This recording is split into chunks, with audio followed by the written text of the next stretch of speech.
smo spoznali čas present simple, zdaj bomo pa rešili še nekaj vaj. Se pravi, I, potem imamo glagol visit, my grandma every week. I ne dobi končnice s, zato bo rešitev visit. Potem imamo you, often, imamo glagol eat, eggs for breakfast. Oseba you prav tako ne dobi končnice s, zato je rešitev eat. Oba primera veljata kot neka navada, zato tukaj uporabljamo present simple, se pravi za navade. She, potem imamo glagol love, spaghetti. Pri she dobi glagol na koncu s, zato bo rešitev loves. Tukaj smo uporabili present simple, zaradi tega, ker poimenujemo neko stanje.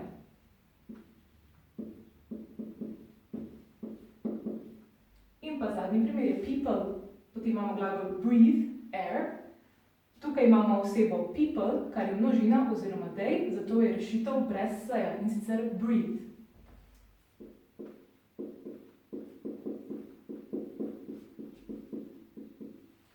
Tukaj pa se gre za neko splošno resnico, zato smo tukaj tudi uporabili present simple.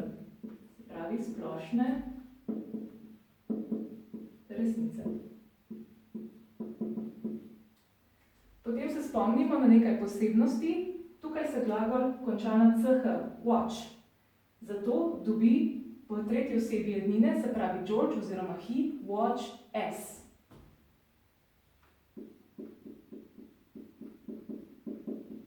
TV. Tukaj se glagol konča na y. Pred y-om je soglasnik, zato se y spremeni v ies za osebo Tina oziroma she. Se pravi Tina studies.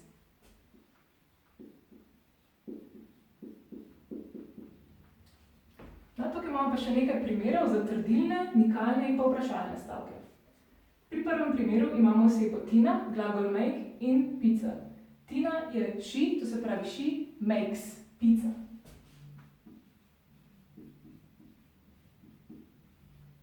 I, tukaj pa glagol ne dobi končnice s, se pravi I make pizza. Pri nikalnih povedih zanikamo glagol z do, don't ali doesn't. Se pravi, pri you bomo uporabili don't like pizza.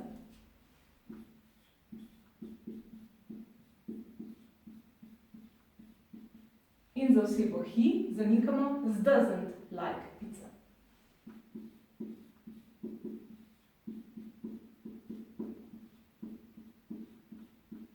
Pri tem pazimo, da glagolu like ne dodajamo končnice s, niti v he, niti v you osebi.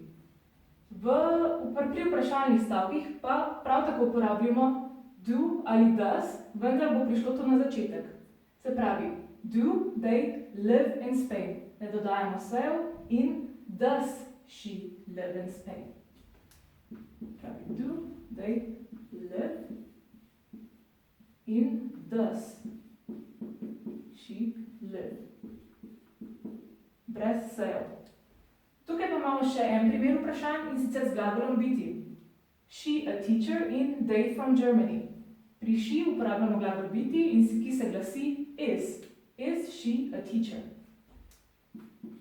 In pri they pa uporabljamo are. Are they from Germany?